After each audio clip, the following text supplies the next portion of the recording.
Baik,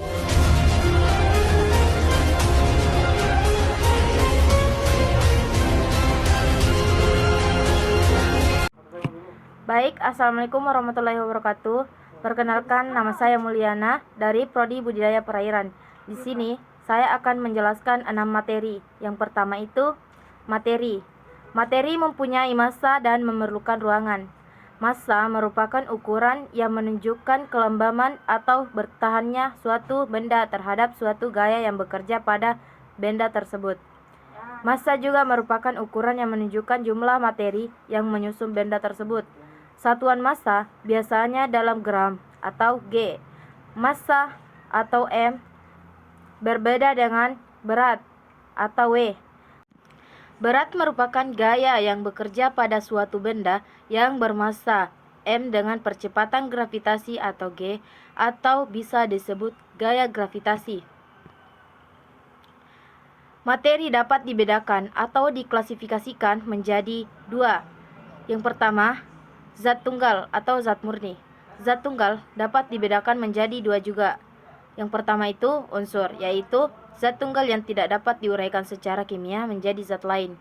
Yang kedua, senyawa, yaitu zat tunggal yang dapat diuraikan secara kimia menjadi zat lain atau unsur-unsur penyusunnya atau senyawa yang lebih sederhana.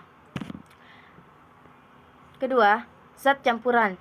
Zat campuran dapat dibedakan menjadi satu campuran yang bersifat homogen atau larutan. Yang kedua, zat campuran yang bersifat heterogen. Menurut Einstein, massa atau M dapat berubah menjadi energi atau E, atau sebaliknya.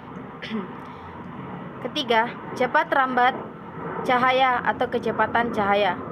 Energi merupakan penyebab utama terjadinya perubahan materi. Pada perubahan materi dapat dibedakan menjadi dua. Yang pertama, perubahan fisika. Perubahan fisik yaitu perubahan pada suatu wujud atau penampilan fisik atau sifat fisik, tetapi identitas dasarnya atau sifat kimianya tetap masih materi semula. Perubahan fisika ini tidak menghasilkan zat lain. Contohnya, lilin meleleh karena dipanaskan, air menguap, kayu dibuat menjadi bangku. Kedua, perubahan kimia, yaitu perubahan pada identitas dasar atau sifat kimia sehingga materinya berbeda dengan materi semula. Perubahan kimia ini menghasilkan materi lain atau materi baru. Contohnya, lilin terbakar, kayu melapuk, dan besi berkarat. Yang kedua adalah atom. Perkembangan model atom. Beberapa model atom yang penting untuk diingat adalah: yang pertama, model atom Dalton. Dalton menggambarkan atom sebagai bola pejal yang sangat kecil. Menurut Dalton, atom adalah partikel kecil dari suatu unsur. Atom-atom dari unsur yang sama, sifat dan massanya sama, sedangkan atom-atom dari unsur yang berbeda, sifat dan massanya juga berbeda. Dalam senyawa, atom-atom dari unsur yang berbeda melakukan ikatan kimia dengan perbandingan numerik sederhana. Dalam reaksi atom, atom tidak dapat diciptakan atau dimusnahkan. Kedua, model atom Thomson. Menurut Thomson, atom merupakan Kedua, model atom Thomson. Menurut Thomson, atom merupakan bola pejal bermuatan positif yang di dalamnya terdapat elektron-elektron yang bermuatan negatif, sehingga secara keseluruhan atom muatannya netral. Ketiga, model atom Rutherford. Menurut Rutherford, atom terdiri atas inti atom yang bermuatan positif. Inti atom dikelilingi elektron bermuatan negatif yang bergerak terus dengan lintasan yang disebut kulit atom. Yang keempat, model atom Niels Bohr. Menurut Bohr, elektron bergerak mengelilingi inti atom dengan lintasan yang merupakan tingkatan energi tertentu. Terdapat beberapa tingkatan energi di sekeliling inti atom. Elektron dapat berpindah lintasan atau tingkat energi dengan disertai menyerap atau memancarkan energi. Model atom ini tidak dapat menjelaskan atom yang berelektron banyak atau lebih dari satu. Kelima, Model atom mekanika kuantum atau mekanika gelombang. Posisi dan momentum elektron dalam atom tidak dapat ditentukan atau diketahui dengan pasti atau asas ketidakpastian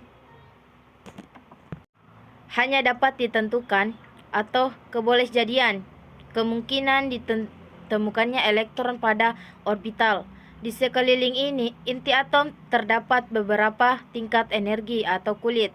Setiap tingkat energi terdiri dari satu atau beberapa subtingkat energi atau subkulit.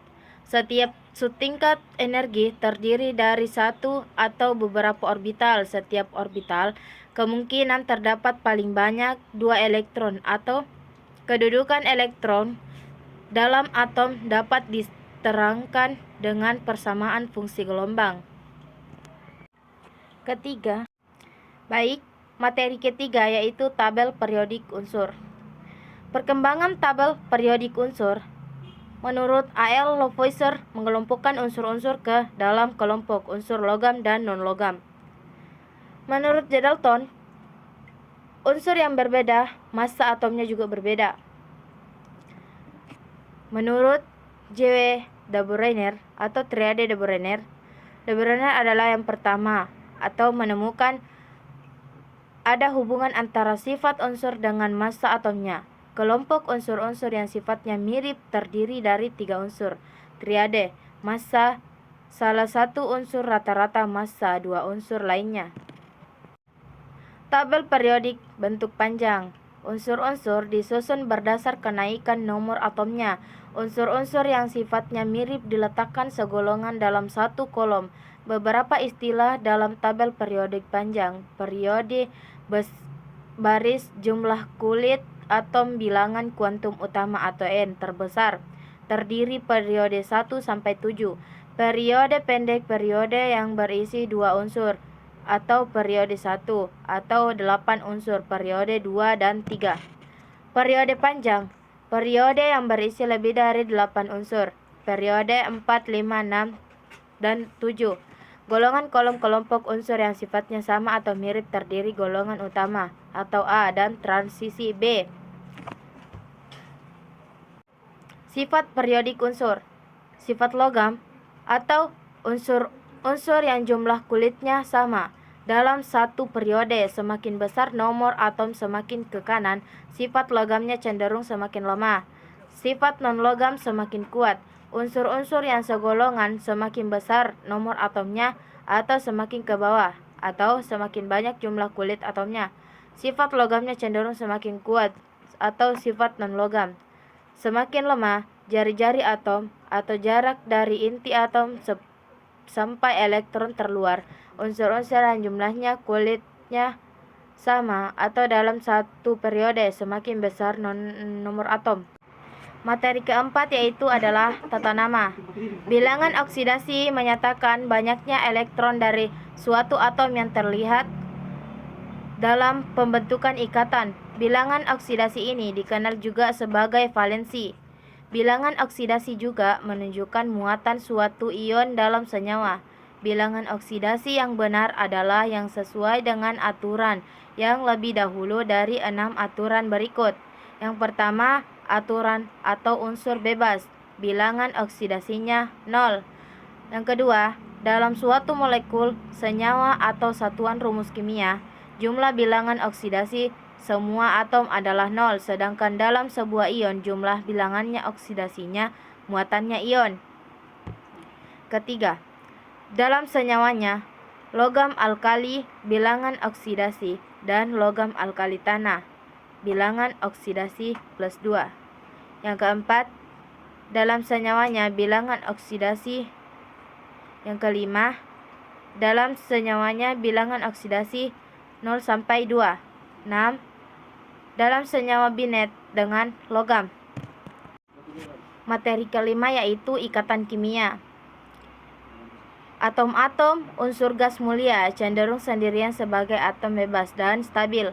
Lewis dan Kossel mengamati bahwa konfigurasi elektron unsur gas mulia terisi 8 elektron di kulit terluarnya atau oktet, kecuali helium yang terisi 2 elektron. Atom-atom yang unsur yang lain akan saling berikatan supaya stabil, yaitu agar kulit terluarnya terisi 8 elektron, seperti halnya gas mulia.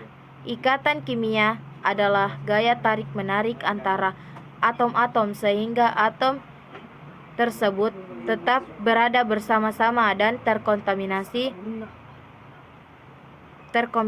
dalam suatu senyawa. Ikatan antar atom dalam sebuah senyawa dapat terbentuk melalui serah terima elektron. Kemudian terjadi gaya tarik elektrostatis antara ion positif dan ion negatif yang berbentuk atau terjadi ikatan ion atau dengan cara tarik-menarik. Materi ke-6, persamaan kimia. Persamaan kimia menggambarkan berlangsungnya reaksi. Arah reaksi disimbolkan dengan arah anak panah yang menggambarkan proses perubahan reaksi menjadi produk reaksi.